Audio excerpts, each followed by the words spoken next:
there is ICH Q3E, that is guidelines for extractable and leachable for inhaler products. So this is most critical. So the extractable leachable, it plays an important role for inhaler because slightly that is leaching of from plastics, pigments, and you can say that is additives.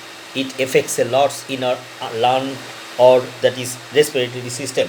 That is ICH-Q3E draft guidelines for August 2025 provides harmonized risk-based framework for ascertaining that is extractable and leachable in pharmaceutical products, including inhalers.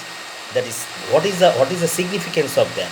That is, it empathizes, that is identifying chemical migrants from packaging delivery system to protect patient safety, particularly for high risk direct lung delivery devices. When you will use it, in always use this in horizontally, don't make it in angle triangle, mean 45-degree angle. This is not okay. When it will use, it is directly go to the lung. For slightly leachable, if the any leachable, if the that is product is not compatible with the packaging material, if any leaching occurs, then it will directly affect your lung. So number one by one points, that is I am going to explain key points for inhaler extractable and leachable risk based approach. What are the risk based approach? That is, you have to be very very careful for that. Assessment, that is intensity depends on the device type and drug delivery, focusing on components that conduct the formulation. What I already explained, the formulation plays an important role before it will you will pack for commercial use. That is, for example, that is stability study with the product and a product and the packaging material. That is leachability is basically carrying out this testing with the product and packaging material. Extractable is only the testing of the packaging material with the different types of chemical to by force with extreme temperature, extreme heat. That is, you have to extract the that is unwanted for heavy metal, leachable items, additives, antioxidants. There are many things that is you can when you will carry out the testing the extractable only with the packaging material. Always keep in mind that the extractable is carrying out with only the packaging material, but leachable is always carried out with the product.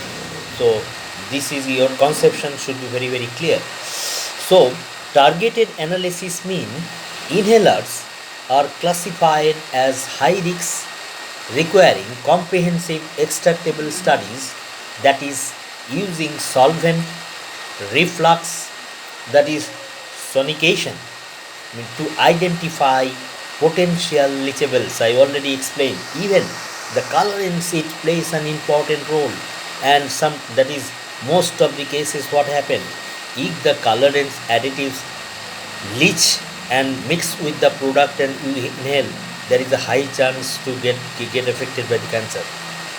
Analytical, that is evaluation threshold, that is AET, the most important values, that is analytical chemist should know. Also packaging technologies, polymer science, the guidelines introduces thresholds for reporting and qualifying extractable and leachable based on toxicology. This is the toxicology studies for, that is for the inhalers is the most vital points.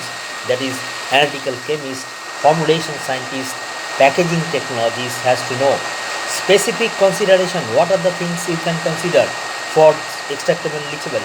For inhalation, data on respiratory, that is tract depositions, absorptions rate, and pulmonary metabolism must be considered. So three things, that is how much, that is your product is depositing to your lung, absorption rate, and pulmonary, that is metabolism. Simulation studies, what is that exactly? For these purposes, must simulate worst case scenario, including maximum storage times and temperature. So, this product has to be compatible with maximum time and temperature. This is the most important. You have to see whether the product that is the packaging material is leaching and mixing with the product or not. Material characterization, most important. See, focus on potential migrants like lubricants, plasticizers, or anti-static agents used in inhaler components. Mean the guidelines aim to align FDA, EMA, and other regulatory expectation for an consistent global acceptable, that is data sets. This is the most important. Thank you very much.